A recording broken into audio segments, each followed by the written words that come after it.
Well, hi everyone. Welcome if you're watching us live or catching up later on YouTube. Really good to have you with us. My name's David. I'm on the staff team at Christchurch in Cambridge. We're a church family who are wanting to trust Jesus, love others, and share the hope that we've found. And this is our second online event like this, where we try and think about some issues that affect us all, and then think about how the Christian faith tackles them. Then we open it up for your questions. You might have been with us a couple of weeks ago when we had Michael Ott speaking about 5 big questions for a coronavirus world. If you didn't, you can still find and watch that. You can head over at some point later, not right now, but you can head over later to the page on our church website, Looking for Hope. And you can find a link if you'd like to watch that again. But if you were with us a couple of weeks ago, there's a thing for the web page. If you were with us a couple of weeks ago, you'll remember Michael briefly spoke about a number of things, how we think about the beauty and brokenness of our world, why we feel every life has a certain inherent dignity to it. And yet the strangeness we find in ourselves and all people, really, that we can be incredibly selfless at times. We've seen that during the current crisis. And yet also how we can be very selfish. And then he talked a little bit about how we face up to the reality of death and where we could find a foundation that gives us hope. Michael was able to touch on all of those things briefly, but tonight we're going to focus on the last 2. Really pleased that we have Jeremy Marshall with us tonight. Jeremy has written a book called Beyond the Big C, Hope in the Face of Death, all about his own experience of living with cancer and an incurable diagnosis of that. Let me explain, before we meet Jeremy, let me explain what's going to happen tonight. We'll meet Jeremy in a moment. And then I'm going to interview him for about 25 minutes or so, ask him some questions about his life and experience. And then it will be over to you. Jeremy says he's very happy to be put on the spot and answer as many of your questions as we've got time for in the half an hour or so we'll have afterwards. There's a few people working behind the scenes to help with that. Ben and Francie and Lizzie are sorting out, collecting questions to make sure we've got them to ask Jeremy later. And there's 2 ways you can submit the questions for us tonight. The first one is to use YouTube live chat. You can pop the questions on there, and then we'll look out for them and collect them up. But the second way, and perhaps probably the best way, is if you head over to Pigeonhole Live. You can do that on your laptop or tablet or a smartphone. If you go to the Pigeonhole Live website, and where it says joining an event, if you type in hope, and that will take you through to the place where you can either enter your own questions, or you might see someone else's question there and you think, yeah, that is the question I really wanted to ask. Maybe they've phrased it just a little bit better than you. And you can vote for that one, just so it moves up the list a little bit, and we'll know here's one of the questions that people would really like to hear an answer to tonight. We're also running a little poll just for a bit of fun. We're just asking the question, where are you watching from? We'd love to know that.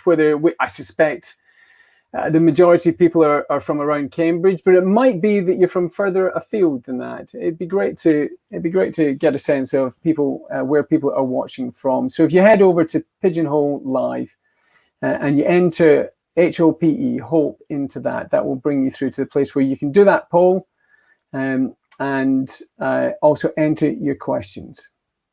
Now, I think since we started, there's even been a few more people joining with us. So let me say welcome to you as well. Great to have you joining with us tonight. We're really pleased to have Jeremy Marshall with us as we think about finding hope in the face of death. If you've got any questions, if you missed that you'd like to ask Jeremy, you can either pop them on YouTube chat, or even better, head over to Pigeonhole Live and join the event Hope and leave your questions there. And now I'm going to get Jeremy on to join with us. Jeremy, are you there? Hey, David. Yes. Hi. Jeremy, great to have you with us. Thank you. Thank you for joining with us tonight. I know it's been a busy week. We'll hear a bit more about some of the things that have been going on for you in a moment. Jeremy, as we do that, I think it's probably obvious for anyone who's watching, but it's worth saying that what we're talking about tonight, as we think about hope in the face of death, it is a sensitive subject.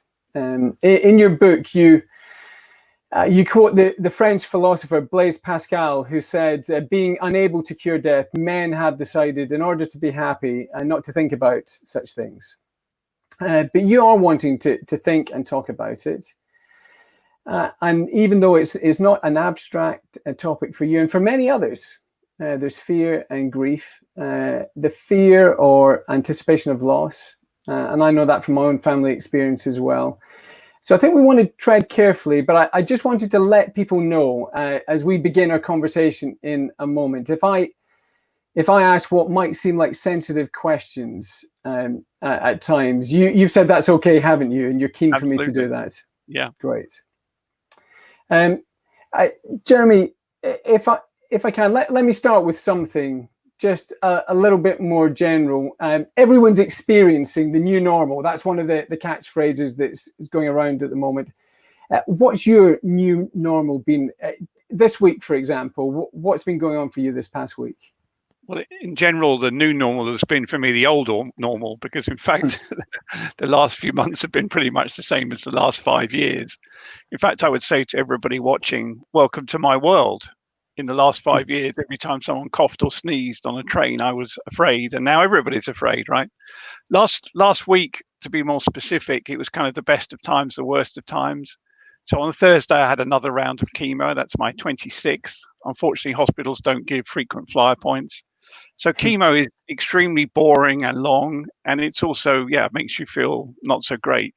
And your hair falls out. But as you know, David, that happens to the best people. So that's okay. And mine does grow back eventually.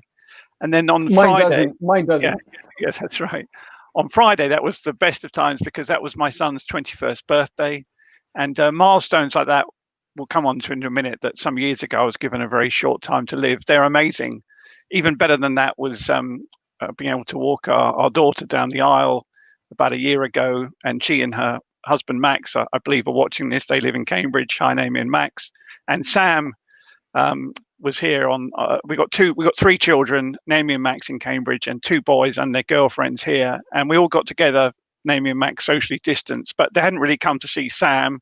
They certainly hadn't come to see me. They'd come to see our dog, who's a miracle dog, who's been on her deathbed about 5 times. And she was even at the vet's that morning. But anyway, that's the highlight for our children. Not so much their father, but the beloved dog, Millie. Right. Oh, Millie, and she's sort of doing all right at the moment. She's made another miraculous recovery. She's kind of a Lazarus dog. Right. So it has quite a full-on week for you. Thank you for joining us.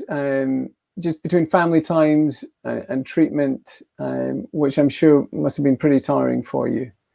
And Jeremy, we'll chat about your cancer, your experience of cancer in a moment. But I think it's just helpful for us as we talk about these things, just to acknowledge that it's not everything about your life. Cancer isn't everything about your life. It's obviously significant, a huge part of all that's going on for you. But can you tell us, you've mentioned family a little bit. Can you tell us just a little bit more about who you are, family, career, those kind of things? Sure. So I worked in the city. I went to Cambridge and then went to work in private banking, which is dealing with wealthy people. And my last job before I got ill was a fantastic job. I was chief executive of a family-owned private bank, Seahor & Co., which actually is in Cambridge. So I imagine, there's probably a few people watching who are not unfamiliar with it, but don't worry, your secret's safe with me. It's an amazing family-owned bank, 350 years old, still run and owned by the family. And I was fortunate enough to be the first ever non-family chief executive. And it was a great place to work. The family was such fun to work with. They're on the 12th generation of family. Otherwise, some of you may think, as you'll discover in a minute, I have enough suffering in my life, but I have self-inflicted suffering in that I'm a very, very fanatical fan of Watford. And so I've been watching our struggles against relegation. I also, just after my book came out in January, Beyond the Big C, which is about cancer, but could be about coronavirus anyway, they actually invited me onto the pitch at half time in a match against Wolves and interviewed me about hope in the face of death. And an amazing miracle happened because Watford won the match. So, yeah. That's great. Well, they pulled off another late result yesterday, did they? They did, that's right. Yeah, there was much joy. Yeah.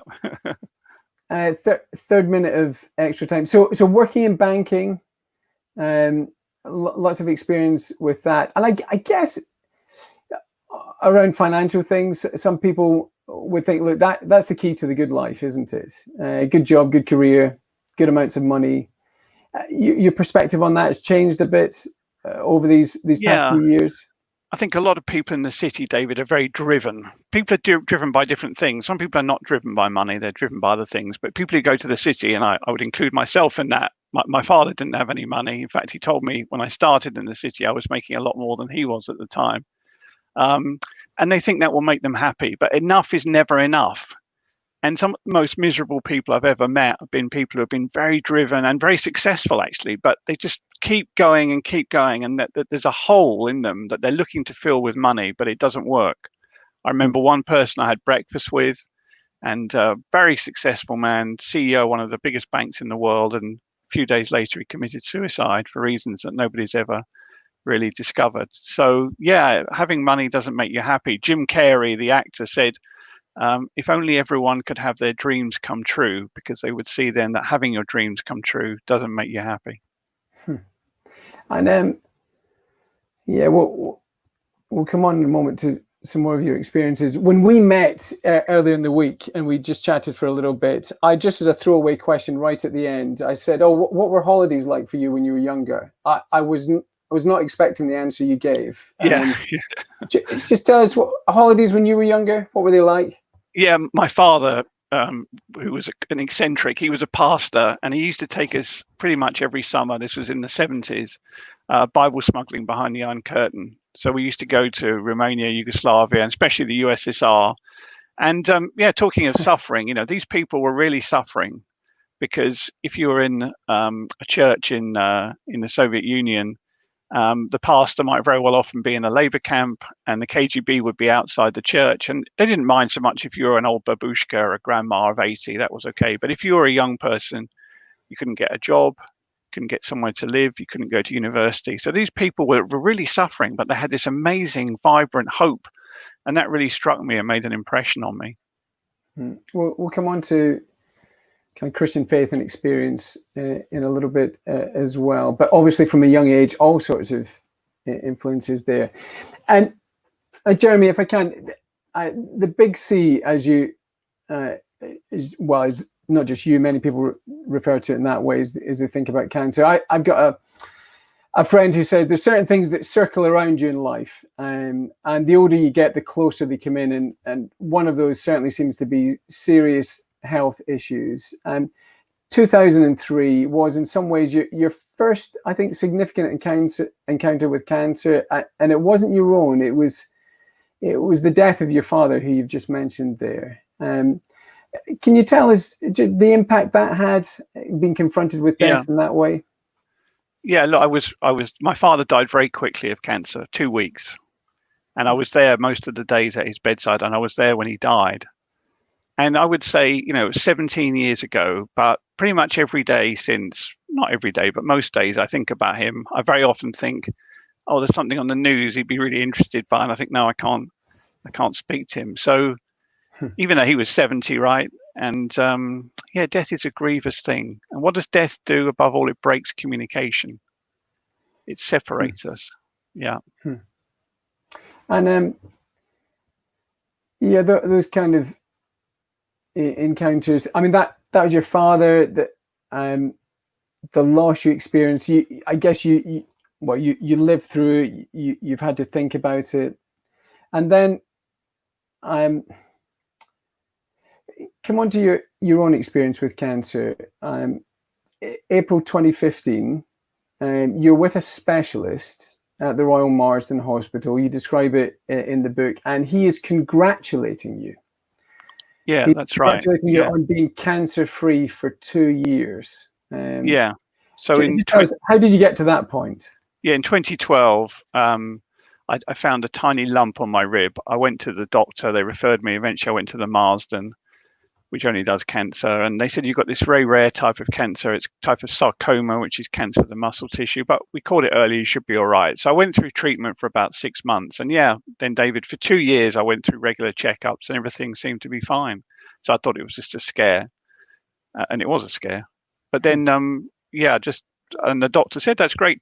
2 years cancer free, we'll see you in 6 months, not 3 months. And do you remember walking out at that point? How feeling great. Yeah, like cloud nine. Yeah, I remember phoning all my family, and everything's cool. Yeah, so that's the, I can imagine that's the news everyone wants, isn't it? It's clear, life carries on. Yeah, cancer's like a roller coaster. Sometimes you can get off the roller coaster, but very often once you're on the cancer roller coaster, you think everything is fine, and then suddenly your stomach takes a lurch down, and that's what happened just a few weeks later.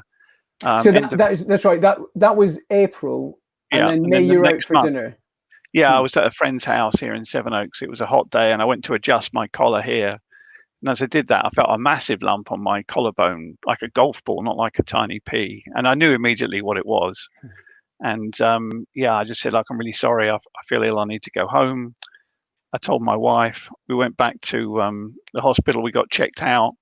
And then just a few days later, I went back in, sitting in the waiting room in the Marsden. The nurse said, please come through. We walked down a little corridor. And on the way, she just said, I'm really, really sorry. And that was the only warning, because when I went into the room, there were quite a few people there. And they said, look, we don't know how we missed this. In fact, a year or so later, they said it was a completely different, unrelated, also rare type of cancer. I kind of enjoy baffling the medics. And so you've got tumors everywhere, and we can't cure you. And obviously the next question you ask is, well, how long do you think I've got? And they said, well, you can never quite tell, but 18 months. So I burst into tears. Please don't think that if you're watching this, I'm some kind of cancer expert or amazing Christian or never have fear or doubt. No, absolutely not. It's really hard to have cancer. It's really hard to have to go home and tell your children what I've just told you. Since then, David, I've been on a kind of one-man mission to absorb all spare NHS capacity as possible. So I've had 26 chemotherapies, a dozen operations. I then got bored of oncology, so I went on to ophthalmology. I was blind for a while. I lost the sight in both eyes. And then I felt I'd done that. And now in the last few weeks, I did cardiology because I started having chest pains and a fever. I thought I had COVID. And in fact, the doctor says, well, you have all the symptoms of COVID, and which causes heart problems, but you don't seem to have it. So I was in the hospital again. That was also pretty hard, because when you're in now, I remember Naomi and Max kindly coming to visit me when I was in hospital a while ago. But now nobody can come and visit you. So you're stuck in this stupid room on your own. So it's been hard the last few years. But on the other hand, I'm alive. And although I feel a bit tired at the moment, in chemo, it's okay. It's a lot better than the alternative. Yeah. And Jeremy, if I can ask, I imagine people are watching this. We're sitting chatting. You're sitting in a chair in your home.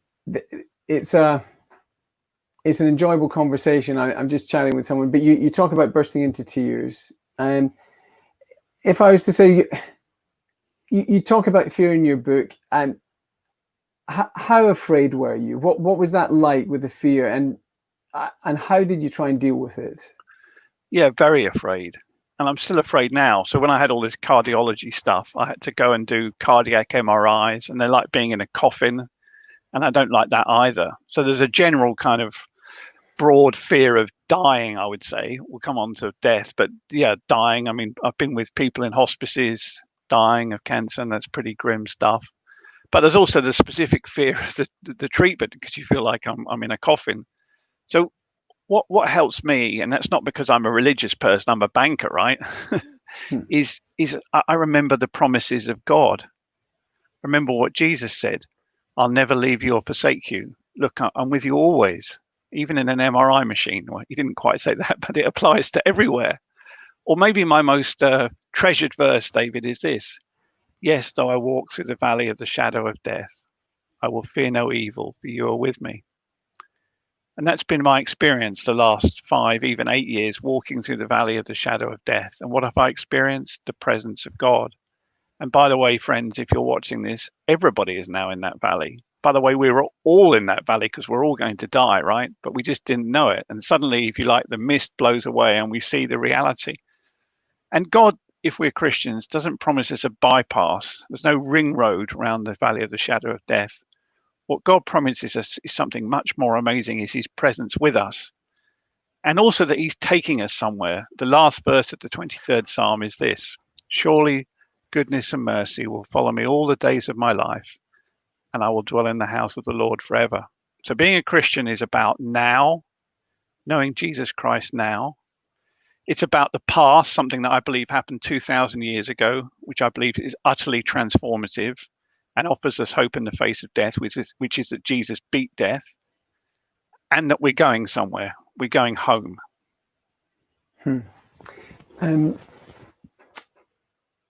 Yeah. Let me come up. I think I'd like to ask you again, but maybe in a moment, just about the fear, because I can imagine people watching or maybe experience it or had news with family that they might be saying, and there might be some questions on this. Just tell me a little bit more about that. But Jeremy, you started to talk on it about your Christian faith and perspective. You're a Christian, you're a pastor's kid, so you grew up with these things. Just for those who don't know, can you give us that kind of how does the Christian perspective worldview shape how you think about life and illness and death? Can you just give us some broad brushstrokes on that? Yeah. By the way, if you want to come back, anybody watching of like, well, you grew up in a Christian home, you just sort of swallowed the medicine. Please do be as skeptical as you. I'm going to ask that in a minute. So I'm going to ask that in a minute as well. Yeah. Sorry, what was the question again? You've got a Christian perspective in life. For those who don't know, how does that shape how you think about some of these things, life, illness? It gives me hope. It gives me hope. And I would submit there are two broad perspectives. I realize there are a lot more than this, and I'm oversimplifying in the interests of time. But one perspective, which is ably put, is by our friend Professor Richard Dawkins. If you've read the God Delusion, and I've read it, because it's always good to be open-minded, right? Have a look at other points of view. Dawkins says the universe has nothing to say to us apart from blind, pitiless indifference. And in particular, and I think he's right, if his worldview is right, everything is meaningless. Because the only thing that's going on is DNA perpetuating itself, but DNA itself has no meaning. So what does the universe say? Blind, pitiless indifference.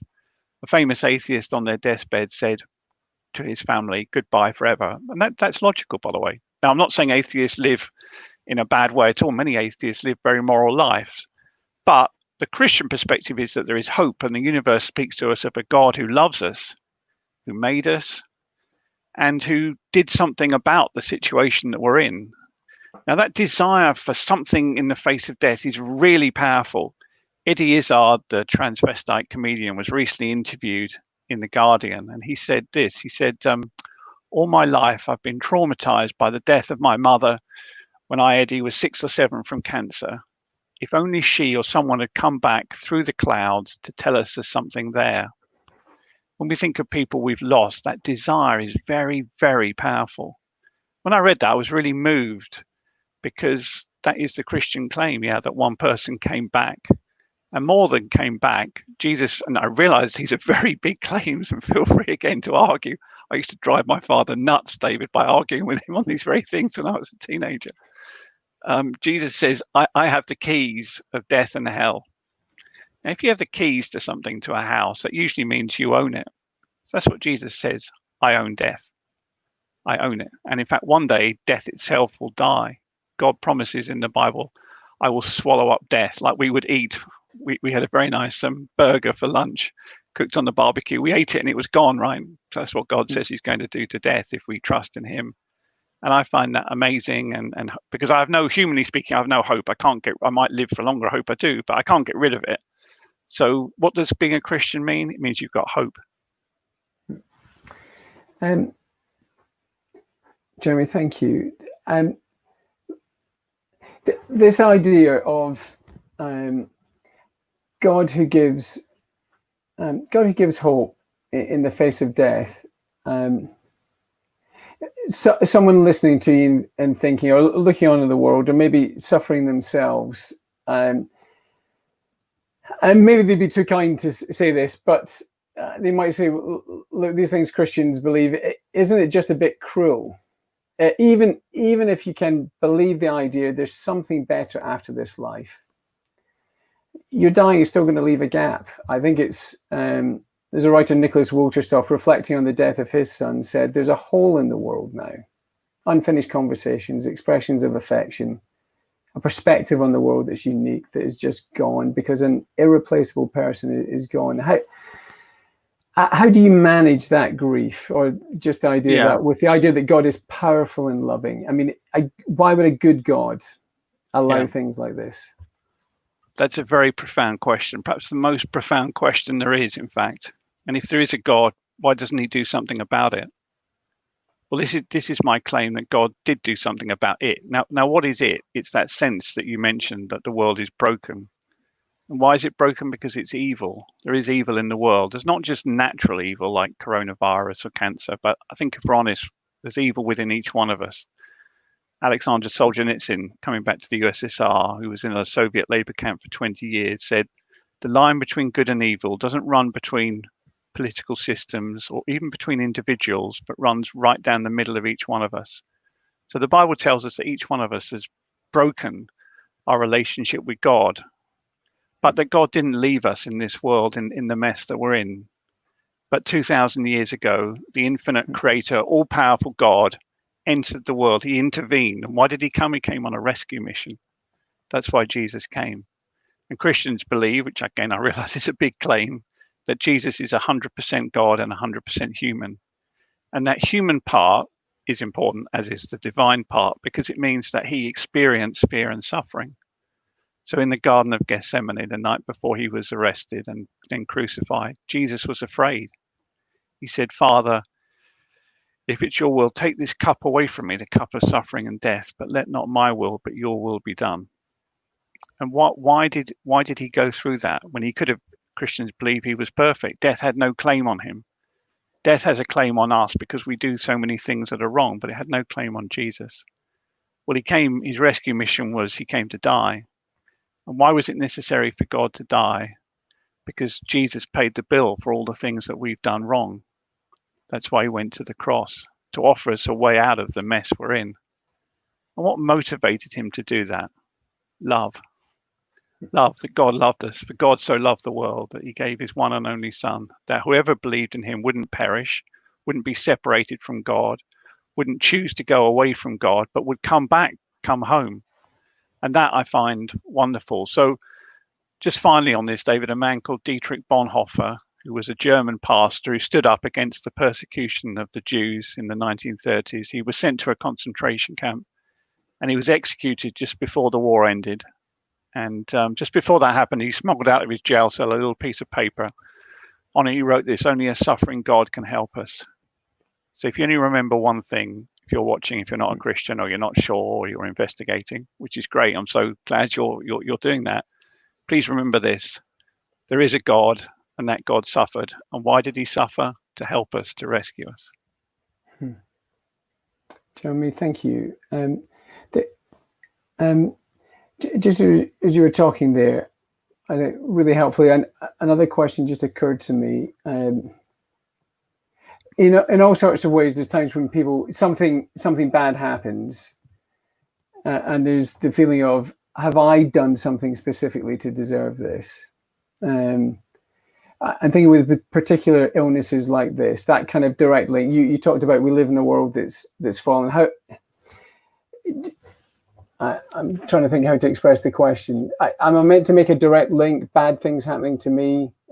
I've done something to deserve this. How do you think about that as a Christian when, if I'm looking for help there, David, I'd always go to the Bible, because I believe the Bible is God communicating to us what's it all about. And there's a book actually in the Bible that is a very ancient book. It's probably the oldest book in the Bible, a book about a man called Job.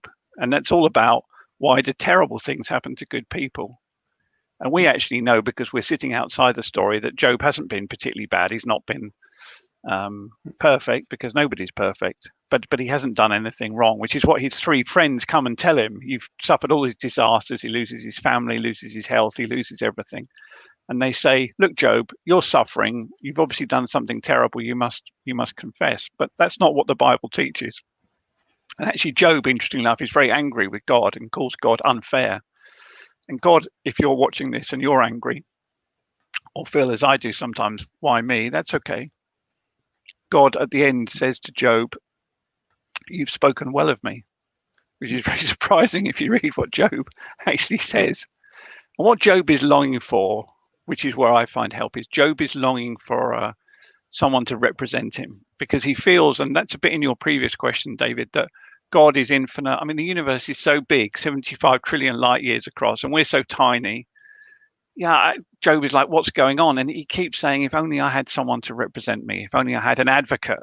Well, Christians believe he was looking for Christ there. So Christ is, if you like, the bridge that takes us over the bridge of suffering and takes us over the abyss of suffering and takes us to God. So no, I don't, and sometimes Christians have said that to me, and it's incredibly unhelpful. The other thing that people sometimes say is, well, you should be cured.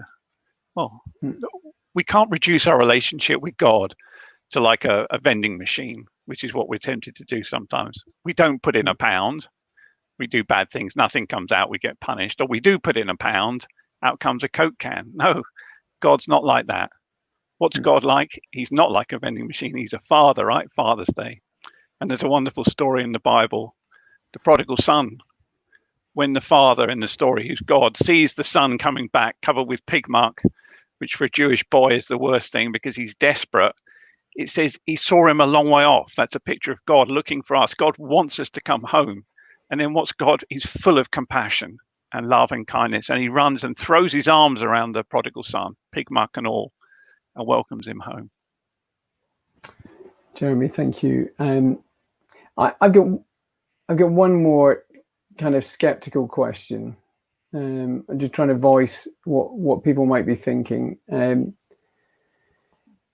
maybe, Jeremy, maybe you've had people either say this kind of thing to you in the past, as you've talked to them about Christian faith. But if someone were to say, look, this is just what Jeremy needs. We've talked about the fear, and it's a fearful thing to have a diagnosis like this. Life's hard, and if Christian belief is a comfort, a coping mechanism, well, that's good for you. But that's all it is, a coping mechanism. The really brave thing would be to face up to the reality of life and death as it is. Do you ever think that? And what would you say in response to that? Yeah, absolutely. It's a very fair question. And I especially thought it when I was first diagnosed and told you've had it, basically. Because it's only a coping mechanism if it's true, right? Otherwise, it's a delusion, to take the well-known book, The God Delusion. So why do I believe that the Christian faith is true? And I believe it with all my heart. Because I believe that if I was there 2,000 years ago with an iPhone, the things that the 4 eyewitnesses write down about Jesus, about what happened, actually happened. That on the morning of Easter Sunday, AD 33 or 34, if I was there, I could have recorded the stone rolling away, Jesus who'd been dead for 3 days coming back, being seen then by hundreds of people, not a ghost, not an apparition, not sometimes, as people say misguidedly, a kind of the spirit of Jesus. No, really there, seen by 500 people at once. And that, friends, is the cornerstone of the Christian faith. Because if it didn't happen, then it is a delusion. And then there is no comfort. Then it's just hoping against hope. Believe, as Richard Dawkins says, believing in something you know isn't really true. But if it did happen, then we can know Jesus now. And by the way, each one of us is going to have to face death. Sorry, the death rate watching this call is 100%, right? We're all of us. The Bible says we must each die, and after that, the judgment. And it means we know where we're going. We have hope. So if you're watching this, I would just say, please be open-minded. I mean, I read the God Delusion. Please, if you're not a Christian or you're not sure, just look a bit further. I'm not asking you to believe something that's not based on solid evidence and facts. You might think, well, how do I do that? Well, imagine, which was our case recently, because we needed another car because we can't really go on the train and stuff. So we went and we for one of our sons, we found a cheap secondhand car. What do? We research it, right? We go and look at reviews, and we go and actually test drive the car. And you look under the bonnet, and you maybe get someone to come and look at it for you. It's the same thing with Christianity. Have an open mind. Looking under the bonnet is the equivalent of looking at one of the eyewitness accounts. And I think you're going to come on to this in a minute, David. There are lots of different ways to do it, and that's up to you. But please, just to sum up, what I'm offering you is life and death, right? There's a choice here. Jesus stands in your way, and he says this: I am the resurrection and I am the life. Whoever believes in me, even though he dies, will live, right? That's the Christian claim, that there is an answer to death. And that's incredibly important question. And coronavirus realizes that. And it's not just physical death, it's also eternal death. Our biggest problem is separation from God. That God eventually will say, you rejected me. Okay, fine. Go and be without me. We don't want that. God doesn't want anyone to die. God doesn't want anyone to be separate in that sense, to be separated from him. The Bible says God is patient, not wanting any to perish, but everyone to come to faith. So please, if you have doubts and questions, that's fine. Being a Christian is not about eliminating all doubts. No, it's about meeting a person who stands in our way on the way to dusty death. And he says, stop. I am the resurrection and I am the life. Is that true? Is that offer true? I believe it is. Obviously, David does. You must decide for yourself. Please be open-minded. Investigate further. Jeremy, thank you. We're going to pause there before we come to some questions that people have been sending in for you. As we do that, here's just a moment. If you've been listening to Jeremy, if there's some other questions that have come to mind, not too late, pop them on Pigeonhole or YouTube chat live, and we'll see what questions that we can ask Jeremy in the time we've got left.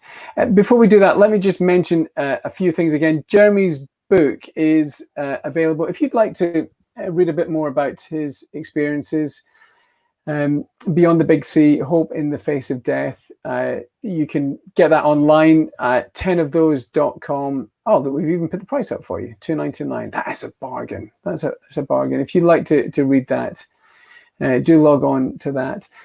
Something else that we do as a church from time to time is to run a little series of evenings called Christianity Explored for people to explore the Bible's message for themselves.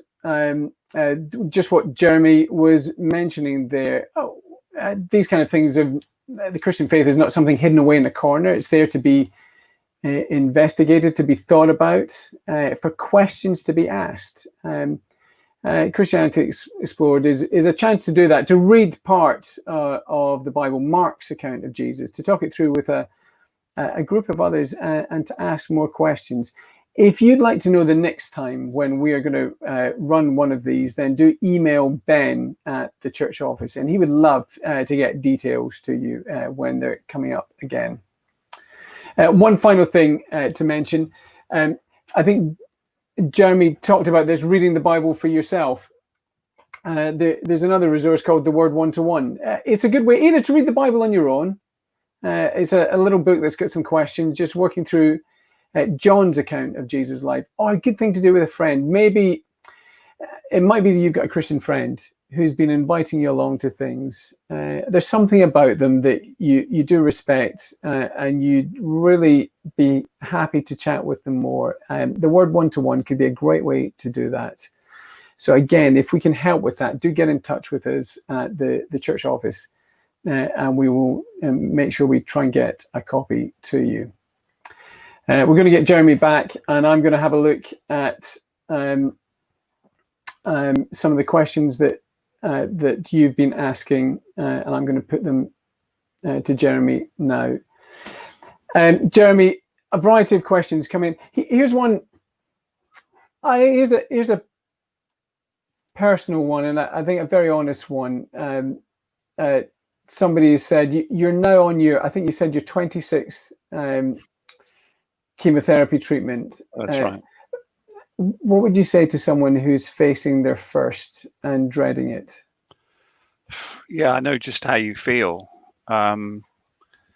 If, by the way, anybody would like, I've written in the last few days 20 devotions, which are just like thoughts, if you like, about people in situations like that. Now, they're aimed at Christians, but it also can be good if you're not a Christian. You can find those on my blog, which is called JSJ Marshall Blogspot. So there's 20. With 15 are published, another 5 to come. Look, it's really hard. I'm really sorry, and I really feel for you. Having chemo is nasty. I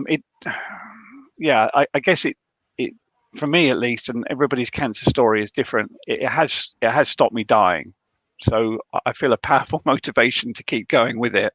And I've also, but other people are not like this. We had a lady in our church who said she'd rather die than do more chemo, and that's sadly what happened. But for many people, actually, because modern treatment is improved so much, chemo for me is very unpleasant but tolerable. And the wonderful thing about chemo is, as soon as you finish, you feel better, because it's basically controlled poisoning. I mean, sorry, that's what it is. But as soon as they stop poisoning you, within 3 weeks, you feel better. So yeah, I just say to that friend, I'm really sorry. I really, feel for you, because it is fear. I remember the first time I went to have chemo. The other thing, maybe just a practical tip, is it's extremely boring. I love reading. You just spend all your time waiting. I've spent 16 hours in the hospital just waiting for chemo because the blood machine breaks down, or they have to cook the stupid stuff. They do. Some of the stuff looks like Tizer, right? And they have to kind of cook it up in the kitchen. I mean, it's not really a kitchen, right? So just a lot of waiting around. And it's also a pain in the neck in coronavirus, because you can imagine the extra things. So I really feel sorry. Yeah, I really feel sorry for you. Bless you, brother or sister. Bless you. And here's another one. I think in your book, you mention a number of things, people's reactions when you've told them about your cancer, some of the things people have said that have maybe been less helpful, some more helpful. So someone's asked the question, I find it hard to know how to help my friends when they are suffering with illnesses and feel a bit helpless. What are some of the things family and friends have done that you've found really helpful as you face up to this? And maybe your own reflections, thinking as a Christian as well about what's good to do at these times. Yeah, I think just in general, before we get onto the Christian stuff, David, just listening to people is the place to start. And just trying to understand, a bit like the previous questioner, if that was a direct conversation, I just want to understand, well, how do you feel? What situation are you in? I think that was a mistake that Job's comforters made, right? They did well until they started speaking. So listen to the person and try and understand, just how can I help? I think short messages are good, and a great thing to put on the bottom is no need for reply. I'm not talking about very close family, if it's your children or parents or something. I'm talking about friends. I think another good thing to say from a Christian perspective is, do you mind if I pray for you? I've said that to loads of people. No one's ever said no, right? What have you got to lose, right? If there is no God, I'm just wasting my breath. If there is a God, and I believe there is, I believe he will answer. A friend of mine who's a fellow of my old college, actually, St. John, sent me a very nice message, which I recall, which is in the book. He said, I gave God a surprise today. I went into a church and said a prayer for you. And by the way, you don't need to pray. You don't need to go to church to pray, but you can do. And I was really touched by that. I think the other thing I might do if someone was, and we have to be sensitive here to our friends, if maybe we're a Christian and they're not, the last thing we should do is kind of whack them over the head with Bible verses, which frankly people have done to me. All things work together for good. If you say that in a glib way, that's not a helpful verse. But the place I would go for medicine is the Psalms. And maybe if somebody wants to go a little bit further, or someone's sick, and you've got a good relationship with them, just say, would you mind if I read you a psalm? The Lord's my shepherd, I shall not want. Yes, though I walk through the valley of the shadow of death, I will fear no evil, for you are with me. I think there's tremendous inherent power. Isn't it strange those words were written by a Jewish king 3,000 years ago, and yet they're very, very powerful today. So that would be my wife always says it as well, never ever start any statement on any suffering with the words "at least," and that's good advice as well. Yeah, and Jeremy, just on that, I can imagine there's people at times, maybe with friends who are ill like this, not knowing, how do I start a conversation? Do I ask someone how they're doing? What have you found? I can imagine it could be worse if people are always avoiding the subject, but yeah, look, it's not easy. It's not easy. And if you get it wrong, it's okay. I think it's better to say something than say nothing. I feel bad with friends of mine who had cancer. I just think, what do I say to them? But if we want to know what should we be like, we should be full of compassion and kindness. Where do we see that? We see that in the Lord Jesus. There's a story, we don't have time to go into it, but it's in Luke. Jesus meets a grieving widow on the way to bury her only son. And what does it say? It says he's deeply moved. God himself is deeply moved. Jesus stands at the grave of his friend Lazarus and weeps. So sometimes the only thing we can do is just weep and lament alongside people and be kind and compassionate. And as Christians, we should model the Lord Jesus. And what's he like? He's full of compassion. Jeremy, thank you. Another question somebody's asked. Is it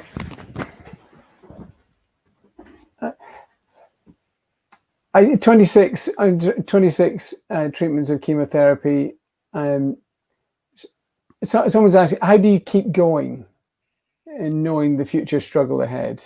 Yeah. I don't have a lot of choice, really, I guess, because the alternative is you don't do it. It's a perfectly fair question. I really want to live. I love my family, obviously. I just, something like Friday, spending time with Naomi and Max and Sam and Lydia and Nat and Amy and Jeanette, my wife. That's just amazing. I just, every day, friends, I feel is a gift. Every day I feel is a gift. In the city, you sometimes get a bonus at the end of the year where someone says, here's some extra money. And I feel I've been given extra time. So that's my motivation. Also, to be honest, I'm quite motivated to do this, really. Right, and okay. I just love telling people about Jesus. I love it because he's made such a difference to me. And I can't stop telling people how amazing he is and how helpful he's been to me. And he can be the same for you. And it's not because I'm religious. I don't think it's because I'm delusional. I believe it's because he's trustworthy. We can trust him. We can know him. Those are the two key questions I would suggest, David. In our suffering and struggles of life, is there a God? And if so, what's he like? I would say there is a God. There's an infinite creator God who became a human being, Jesus, and he's extremely trustworthy. He's full of compassion. He's full of love, and he's also full of power. Somebody's asked a question. You're obviously want to speak about your hope in Jesus. Now, somebody's asked, can you encourage me not to wait till I get ill to start telling my friends? Has that changed, being ill? Has that changed how you do that? Or were you someone who was talking before? A bit, but it's kind of massively turbocharged it. No, if you want to if you want to improve your ability to talk about the Lord, get ill. What it seems to me is it's as if I'm sitting here with a cure for cancer. Imagine that I had researched a cure for cancer and I'd found it, or coronavirus for that matter. I would have this urgency to tell people about it. I'm like, please take it. This is going to cure you. Imagine if I had it for that first dear person who asked about chemo. I said, I've got something. You take this and you'll get rid of your cancer, right? Now, the person might be a bit skeptical, right? And they might be a bit skeptical about some of the claims I've made tonight, but that's okay. So as Christians, friends, especially now, this is the most amazing time to be a Christian since 1945, I would say. Because we have something, if we really believe it, that is true, that is amazing. Now we have to be sensitive about that, not opportunistic, not whacking people over the head. And all we're trying to do is we're trying to share. It's not about me being a good person or a moral person or looking down on others. No, I've met this person, Jesus Christ, and I want to tell you about him because he holds the keys of death and hell.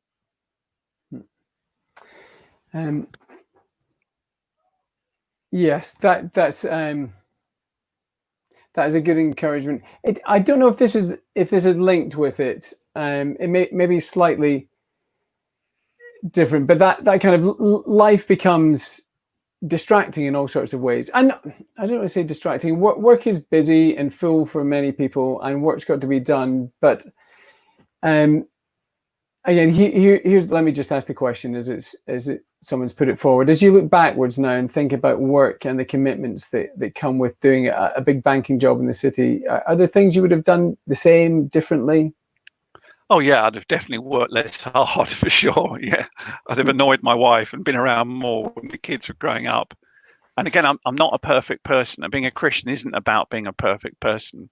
No, I've made lots of mistakes. I worked too hard. I was probably too motivated by money, right? To be honest, and success. But I would say this, and I quoted this when I left my previous job to go to. I worked for Credit Suisse for 20 odd years. And I said this: nobody on their deathbed says, "I wish I'd spent more time in the office." So what's it all about? Is it about success? Which doesn't have to be the city. It can be all kinds of careers. Is that all it is? So no, if I look back, I did all kinds of things wrong. And being a Christian is about realizing actually you have a problem and you've done things wrong. Like the boy in the story I quoted, the prodigal son who reduced to penury, a great crash comes like the coronavirus crash, and he thinks, this is crazy. What am I doing here? I need to go home.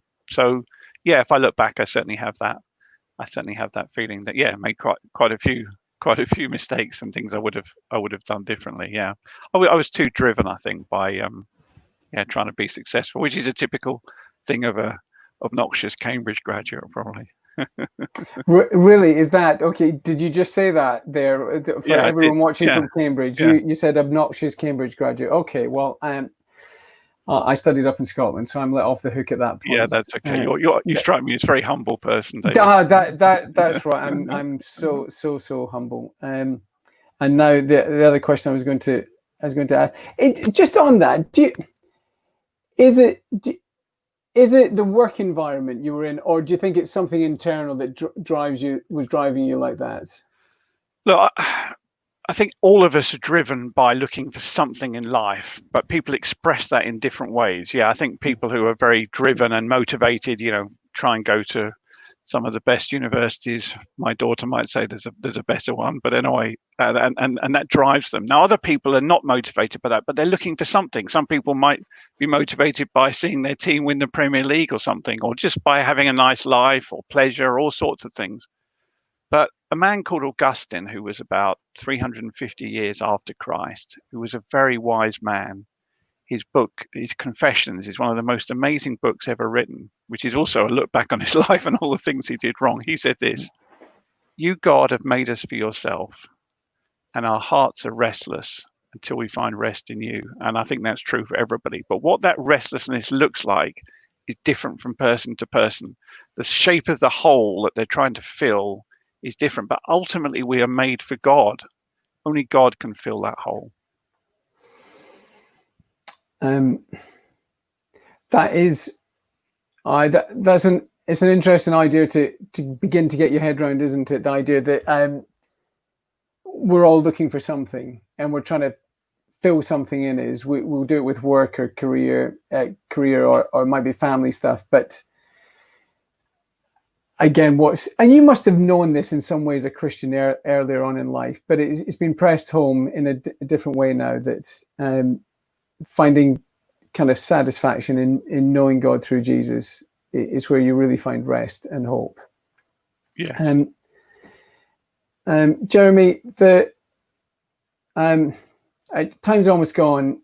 There's a couple of more questions I've got here, and I want to try and, as much as I can, with the questions people have asked, just put them to you. This one, the question of if Jesus is all that he says he is, and after this life, you are going to be with him. The question is, how do you balance a desire to meet Jesus and leave your suffering behind, and a desire to keep living this life on earth? I guess that's it. Yeah. That's a really good question. Paul, who was an apostle, an eyewitness, but not one of Jesus' disciples, he came a little bit later. He had a personal encounter with Jesus on the road to Damascus. He said this: for me to live is Christ, for die is gain. So I don't really mind, in other words. But I would say, frankly, I'd rather live, right? Paul, as far as we know, didn't have children. And I really want to live. So I believe, that to be with Christ would be amazing. And that when I die, I will see him face to face, and heaven will be fantastic. That there will be no more crying or pain. The old order of things will pass away. And God himself will wipe away every tear, which is an incredible promise. Imagine you have a little toddler, runs down a path, scuffs their knee, falls over, comes crying to you. You sit the child on your knee, you get out a tissue, you wipe the eyes, you wipe the wound. After a few seconds, the child runs off happy. That's a picture of how God will be with us. God himself will wipe away every tear. But at the same time, I'm really glad that God's given me, basically 5 years of extra life I didn't expect. I'm just so grateful for that. Now, why does he do that? Why does he take other people so soon? I don't know. I don't know. Why did it happen to me and not other people? I just don't know. And what being a Christian is about, it's the word belief, I think, is misunderstood often because we think of an intellectual assent. But it's much more than that, because the Bible says the devil intellectually assents as a God, but that doesn't do him any good at all. Belief is about trust. Placing our hand in the hand of God and saying, okay, God, I believe you're there and I believe you're trustworthy. And that's that trust in God. The Jesus is good, and you're persuaded and convinced you will be with him. But there's many things that are good in this life still that you want to make time for. Absolutely. Are you able to say, is someone with Christian hope, just the conversations with family now, time with family, how do you make good use of that time, knowing all that's going on around it? What is family life like? Yeah, it's just the two things I love doing are, one, spending time with my family. That's just fantastic. I just love it. And the dog obviously adds to the fun as well. And then just telling people what I've been telling you. And longing that you can know the same thing as I know, because it's not about me. It's not about David. I think often people think Christians, which we can be, are a bit patronizing or looking down on people. No, we're just like desperate people, desperately ill, who someone said, hey, here's a hospital, it'll cure you. And you're like, oh yeah, this hospital, this Dr. Jesus, he can fix it. And then you go to him, and then when you meet him, and in my book, I talk about my oncologist, Robin Jones, who's amazing, I think has kept me alive. And I just, Jesus is on an infinitely bigger scale than Robin. And that's something I just love to do. And my final word is, please just don't stop. Look further, keep going. Because God, I've talked quite a bit about God's promises. Here's another promise. If you seek me with all your heart, you will surely find me. God wants to be found. In fact, I would say, friend, he's on your case. He's got your desk. He's got your file on his desk with your name on. He wants you to come home. He invites you to come home. He invites you to come through me. And David, isn't that strange? Here we are on Zoom. We can't see you. But the invitation from God is this: come home. And what's the promise? When the young boy was a long way off, the father saw him, full of compassion, and ran and threw his arms around him. So come home to the Father. Choose life. Don't choose death. It's mad. It's madness to choose death. Why choose death? Choose life. Jeremy, thank you very much. You've we're going to kind of wrap up there. Our hour's more or less gone. You mentioned, I think, helpfully earlier on, from time to time, you still have doubts. You can. People will hear, listening to you, that facing up to those, you often turn to the Bible. For people who would still think of themselves on the outside, looking in on Christian faith, that might still have doubts, I'm imagining similarly you would be directing them, saying, have a look at the Bible, see what it says. Where would you start if they wanted to do that? Even tonight, open something up. Where would you tell them to start? Look at one of the eyewitness accounts. As we're in Cambridge, you're all intellectuals or want to be intellectuals. Look at the most intellectual gospel, John. If you're not an intellectual, if you think, no, I'm a practical person, not one of these airheads, then look at Mark. Pay your money and make your choice. There's also two others. Luke is a doctor, by the way, so he's always, if you're very interested in medicine, Luke is very interested in medicine. Matthew's also good. Choose one of the four. And if you've got questions, which you certainly will have, ask a friend. Ask a friend. And Christians, by the way, that's a good thing to do. Just ask your friend, please ask me any questions you like. And you can have two types of question. Question one, you say, oh, I know the answer to that, to your friend, and here's the answer. And question two types, you think, oh, I don't know the answer to that. Then you go and ask David. Yeah, that'd be great. We'd love questions, Christchurch. Well, Jeremy, you're right. Most of the people, I'm looking at the little poll, most of the people watching tonight have indeed been from Cambridge. And there's someone who's watching from very far away. So for you, if you're watching from very far away, it's been wonderful having you with us as well, listening in. If you're closer to home, great to have you, Jeremy. Thank you very much. On behalf of everyone watching, let me say thank you for being with us and for taking on the questions people have been asking. If we didn't get to your questions, apologies. Perhaps, as Jeremy said, maybe you've got a Christian friend. Maybe it was a Christian friend who invited you along tonight, so you could ask them or follow up in one of the other ways we've mentioned tonight. If you've not been along, we would love to see you at any of our Sunday services, and you can find that at our website, christchurchcambridge.org.uk. Have a look at that. We're meeting online at the moment. Services are online, a bit like this on YouTube. If you're free on a Sunday morning at 10 o'clock, you'd be really welcome to join us. But that's all from us tonight. Thank you for joining us. We'll let you know when we've got another one of these evenings on. But have a good evening and have a good week and good night.